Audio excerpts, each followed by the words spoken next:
Hey everyone, I hope you're having a great day. Today we are talking about how to motivate yourself. So I know a lot of you are struggling with staying motivated with school and just all the things you need to get done right now. So we're going to talk about 4 steps that you can take to motivate yourself.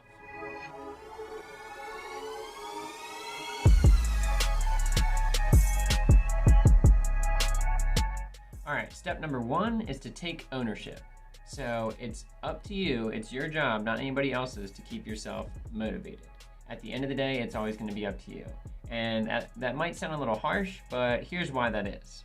So I want you to think back on some times whenever someone tried to motivate you to do something. And I think you're going to come across some times where someone in your life was trying to do everything they could to get you motivated to do something, but you didn't want to do that particular thing, so it didn't happen.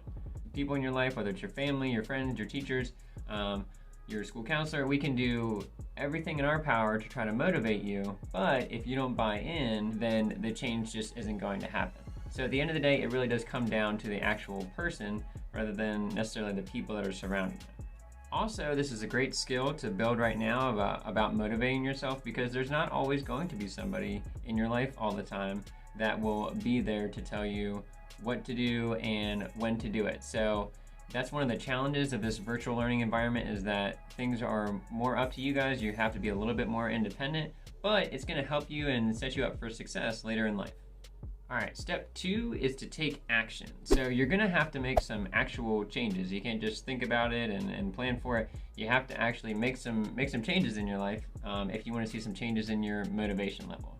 With that, remember to start small and be realistic. Don't say that you're going to, turn your whole life around in a day, because that takes time and you're going to get discouraged because you won't be able to keep up with that plan. So pick something that is realistic and sustainable for you, and try starting out small and then building from there. Whatever you decide, make a plan and try to stick to it. All right, step 3 is to make adjustments. So once you make your plan and you're taking action, think about how that plan is working for you. Notice whether it's working well, what's working well about it, and what's not working for you, and then make changes based on that. Notice which factors have the greatest impact on your motivation, whether that is the time of day or the settings. So maybe you work better if you work on your homework as soon as you get home, or maybe you work better in your room than in the kitchen. Notice things like that and work those into your plan. Make adjustments. So if this isn't a good spot for you to work, then find another place. As much as you can, to your own ability, work in some changes and make some adjustments, because you have to be flexible in order to keep yourself motivated. Maybe what motivates you today is not going to be what motivates you tomorrow. So pay attention to what's working for you and what's not, and make changes to the things that you need to make changes to. All right, step 4 and the last step is don't give up.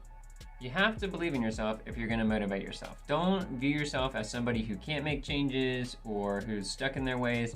You can really make changes if you set your mind to it. So try not to get discouraged and just to work through that, and don't give up. If you hit a setback, just make an adjustment like we talked about before, and then press on. You got this.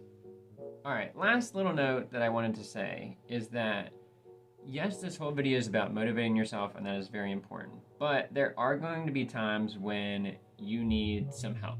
So if you're experiencing anxiety, depression, or any other issue that's seriously impacting your motivation level, then it's time for you to ask somebody for help and let them know, like, hey, I'm really struggling. I've tried to work this out by myself, but I really need help. You can start by talking to friends and family, and then you can also talk to your school counselor. You can talk to a counselor in the community, or also your primary care physician, to figure out what's best for you and what you can do to get yourself back on track to the point where you become more independent and you can work things out for yourself.